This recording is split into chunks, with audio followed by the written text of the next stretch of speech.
다음 시즌 덱을 준비하는 과정에서 고진급 티어 덱들을 억제할 수 있는 오나라 궁병 올인 덱을 짜기 위해 여러가지 테스트를 하는 과정에서 오모신 등풍기를 효과적으로 잡아내는 것을 확인했습니다. 그리고 테스트 서버를 진행하며 SP 관우 덱들 또한 효과적으로 억제하는 것을 확인하고 1군으로 채택하게 되었습니다. 3. 생각하는 덱의 베스트 전법 세팅. 속성 세팅과 병서 세팅 알려주세요. 육손 혼비백산 관우의상처 ALL 지력 기정상생 지배문도 태사자 솔선수범 병무상세 ALL 지력 만용비용 승리문도 여몽 금범군 초선차전 ALL 통솔 수비의 왕도 수세 방비 초반 1군 올인덱으로 이렇게 전법은 세팅을 구성했습니다. 4. 육손의 보물도 새로 나왔습니다. 추천하는 보물 세팅법이 있을까요? 육손의 새로운 무기 스킬인 연영은 저도 써보고 싶지만 단조 운이 따라줄지 미지수네요. 저의 경우 육손의 딜을 보조하기 위해 경로를 썼고 태사자는 민첩 갑옷을, 여몽에는 지원 갑옷과 유린 말을 장착했습니다.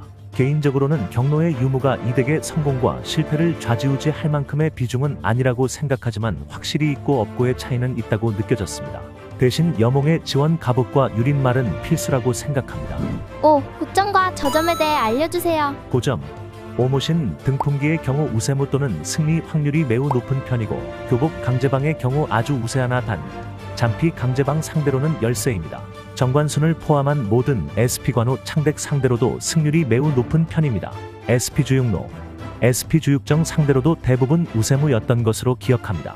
기본적으로 육손의 기정상생 태사자의 연격, 그리고 금범군이 어우러져 상대에게 패배 효과를 끊임없이 줄 수 있는 것이 장점이고 전법 메커니즘이 책략덱 상대로 아주 강할 수밖에 없다고 생각합니다. 저점, 현존하는 모든 빠따덱 상대로는 열세입니다. 장료, 손상향, 여폭, 감령, 버티기 덱이지만 딜감할 수 있는 요소가 전혀 없는 덱이라 호표기와 서량의 철기, 그리고 감태주가 보이면 무조건 도망가는 것을 추천드립니다. 6. 초반, 후반 어떤 덱의 약세이고 어떤 덱의 강세입니까? 초반, 이번 시즌 아주 핫했던 1군으로 주로 등용된 정관순 상대로는 진 기억이 없습니다. 등풍기, 교복 강제방, SP 주육정 노 상대로도 진 기억은 거의 없는 것 같습니다. 하지만 장황과 감태주 상대로는 손도 못 대고 끔사를 당할 만큼 약한 모습이라 가슴이 아팠네요. 간혹 감태주 대신 감태여를 쓰시는 분들도 있었는데 감태여의 경우 기세 등등을 채용하지 않는 경우가 많아 우세했습니다. 후반, 초반과 마찬가지로 책략 티어덱, 등풍기, 강제방, 오모신 상대로는 높은 승률을 보였지만 강제방의 경우 잠피 강제방에게는 아주 열세였습니다. 그리고 후반으로 갈수록 등갑병의 활용이 많아지기 때문에 금범군을 보고 감태주인 줄 알고 들이대는 등갑병들에게 전공을 쏠쏠히 챙기는 경우가 많았습니다. 빠따덱들 상대로는 역시나 전공 자판기가 되어주는 모습이었습니다. 7. 후반까지 용이하게 사용할 수 있을까요? 전법을 쪼갠다면 어떻게 공존을 추천하십니까? 공존을 위해 전법을 해체하지 않는다면 후반까지도 책략덱 티어덱들 상대로는 절대 밀리지 않는 모습을 보여주며 연전이 가능했습니다. 후반으로 갈수록 적들의 등갑병의 활용도 많아지기 때문에 전공을 날로 먹는 경우도 많아 쏠쏠했습니다. 하지만 공존을 위해 전법을 대체하는 순간 그저 그런 사에서 5군급으로 전락하는 느낌이었습니다. 그럼에도 불구하고 전법을 쪼갠다면 육손 관우의 상처를 준비 완료로 여몽의 초선차전을 정화 또는 지게로 공존을 추천드립니다.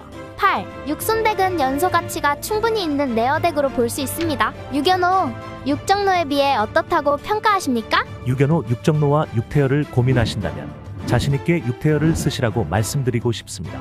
육태여는 보물이 필요 없다는 점, 창병이 아닌 궁병으로서 강제방과 궁모신을 모두 제압하는 확률이 높다는 점, 이 두 가지만으로도 육태여를 채용할 이유는 충분하다고 생각합니다. 9. 1군으로의 올인덱 가치는 어느 정도의 파워가 있다고 생각하십니까? 이번 시즌 도전 4조에서 1주차 2주차까지 육태여 1군을 사용하며 전체 공원 10에서 22권을 항시 유지했습니다. 단 이번 시즌 한정으로 군인 적성 19코스트로 육태여를 채용할 수 있었다는 점이 매우 큰 장점이었습니다. 하지만 20코스트라 할지라도 다음 시즌 챔피언창까지 억제하는 기대감을 가지고 1군으로서의 가치는 충분하다고 판단하고 저는 다음 시즌도 육태여를 1군으로 채용할 예정입니다. 18코스트 육태정을 징검다리로 쓸 예정. 10. 마지막으로 시청자분들에게 하고 싶은 말씀을 남겨주세요. 저처럼 강유, SP 순옥 등 핵심 코어 장수들이 미모집이거나 단무지인 반면 오나라 장수만 고진급인 유저분들이 계시다면 꼭 한 번쯤 써보시길 추천드립니다. 하루빨리 육선도 티어표에 당당히 영순위로 오르는 그날이 오기를 바라며 이만. 육손덱의 경우 초반 1군 올인덱의 파괴력은 고평가를 아직 내릴 수 있다고 생각됩니다. 오나라는 궁병의 특화와 여러 조합이 나오는 진영으로 최근 SP 여몽의 궁병 S 패치도 한몫을 보물이 필요 없고 짜임새가 늘어났다는 점이 그러합니다. 물론 초반 빠따덱의 희생양이 되는 건 단점이지만 그걸 커버하는 1군의 주요 티어덱을 압도할 수 있습니다. 이러한 장단점을 따져본다 하더라도 초반 고성능을 따며 상위권 티어를 따낼 수 있는 올인덱이라는 점이 눈에 띄게 좋다는 말씀을 드리고 싶으며 3전은 초반 1에서 3군 싸움이 승패를